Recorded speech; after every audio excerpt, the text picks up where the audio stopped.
जनसमुदायले चाहिँ जुन विकल्पको चाहिँ चाहना गरिरहेको बेलामा कतिपय राजावादी भन्ने शक्तिहरू जसले प्रतिगामी पुरानो परीक्षण भइसकेको परीक्षणमा असफल भइसकेको नेपाली जनताको अग्रगति र परिवर्तनको आकांक्षामाथि पटक पटक उठानाघात गर्दै आएको मुठीभर अभिजात वर्गको वर्चस्व भएको र नेपालको सिङ्गो अर्थतन्त्रमाथि आफ्नो नियन्त्रण कायम गरेर 240 वर्षसम्म राज्यको दोहन गरेको शक्तिलाई त्यसको मातहतमा त्यसलाई स्थापना गरेर नेपालको अहिलेको पनि समस्याको समाधान गर्न सकिन्छ भनेर कयौं राजावादी शक्तिहरूले यहाँ भन्दै हिँडेका छन्।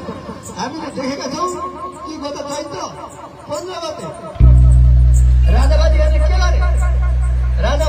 के गरे हामी सबैले सुनेका छौँ।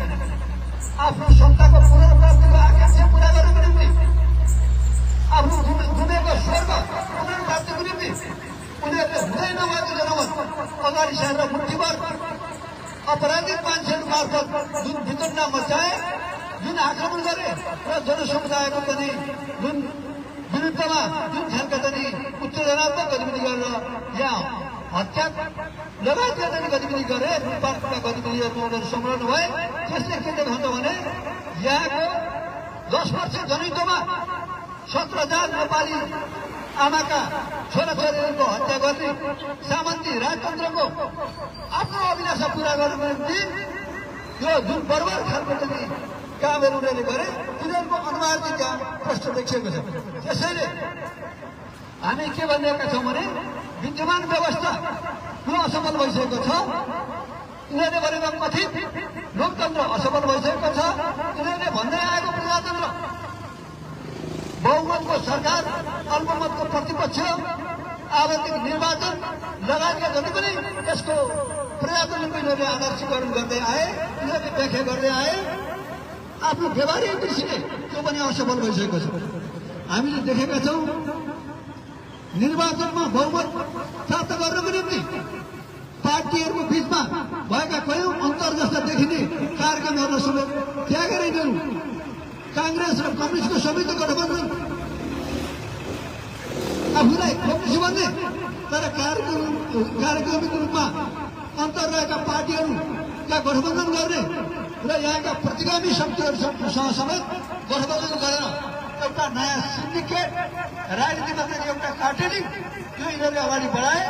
त्यसले के देखाउँछ भने यिनीहरूले भनेको प्रतिस्पर्धात्मक लोकतन्त्र, यिनीहरूले भन्दै आएको बहुमतको सरकार र अल्पमतको विपक्ष भन्ने जो आदर्श हो त्यो पनि समाप्त भइसकेको छ। त्यसैले राजनीतिक दृष्टिले सत्ता पक्ष र प्रतिपक्ष नरहेको र भिन्न वाम र दक्षिणपन्थी भनिएर पनि देखिएका शक्तिहरू आफूलाई वामपन्थी भन्ने शक्तिहरू र दक्षिणपन्थी जस्ता शक्तिहरूको बिचको पनि यो सम्मिलन यो अन्तर्गुलन भइरहेको छ। यसले के देखाउँछ भने यहाँ वास्तवमा प्रतिस्पर्धात्मक चरित्र पनि यसले गुमाइसकेको छ। यसैले यो एउटा कार्टेलिङ हो।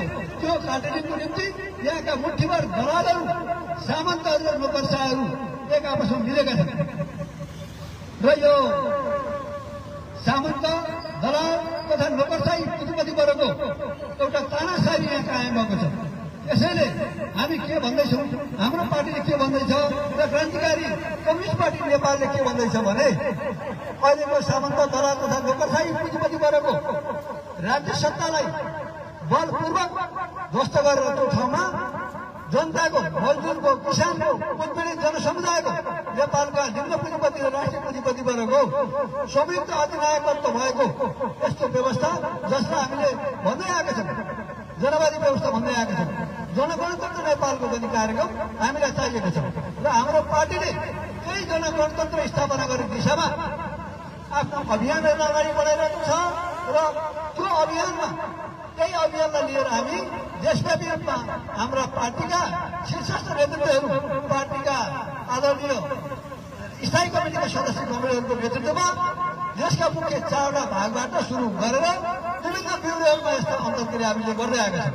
त्यसैले त्यो अन्तर्क्रिया कार्यक्रममा अहिलेको युगीन आवश्यकतालाई बुझेर, अहिलेको समयको आवश्यकतालाई बुझेर जनसमुदायले पश्चकमन होइन र एउटा स्थिति पनि होइन, अग्रगमनको बाटो अग्लो गर्नु भनेको सहज ढङ्गले, शान्तिपूर्ण ढङ्गले अथवा यो अहिलेको जुन चुनावी माध्यमबाट अहिलेको जुन अवस्थामा अग्लो गमन सम्भव छैन। हामीले संसारमा देखिरहेका छौँ, नेपालमा मात्रै होइन संसारैभरिको पुँजीवाद अहिले असफल भएको छ र त्यो युद्धमा छ। हामीले देखिरहेका छौँ साम्राज्यवादीहरू संसारको भाग बन्नको निम्ति युद्ध गर्दैछन्। साम्राज्यवादी संसारैभरि आफ्ना पठमुदली शासकहरू बनाउँदैछन् र नेपाल पनि संसारभरिका खास मुठीभर पनि यहाँका साम्राज्यवादी शक्तिहरूको आड भरोसामा यहाँ शासन गरिरहेका छन्। जनतामाथि जबरजस्ती, जनतामाथि भ्रमको जनी सिर्जना गरेर सञ्चार मार्फत, सूचना मार्फत दिग्भ्रमित बनाएर जनसमुदायलाई जुन खालको प्रजातन्त्रको रटान लगाइरहेका छन्, लोकतन्त्रको रटान लगाइरहेका छन्, वास्तवमा यो एउटा वैदेशिक प्रतिक्रियावादीद्वारा पालित पोषित घरेलु प्रतिक्रियावादीहरूको यो व्यवस्था हो। यो व्यवस्थाको अन्त नभएसम्म र यसमा जनवादी गणतन्त्र अथवा जनगणतन्त्र स्थापना नभएसम्म नेपाली जनताको अहिलेसम्म देख्दै आएको सपना, अहिलेसम्म समृद्धिको, परिवर्तनको, सुखको, समाजवादको सपना, कुनै पनि सपना पुरा हुँदैन। हाम्रो पार्टीले त्यही भन्दै आएको छ र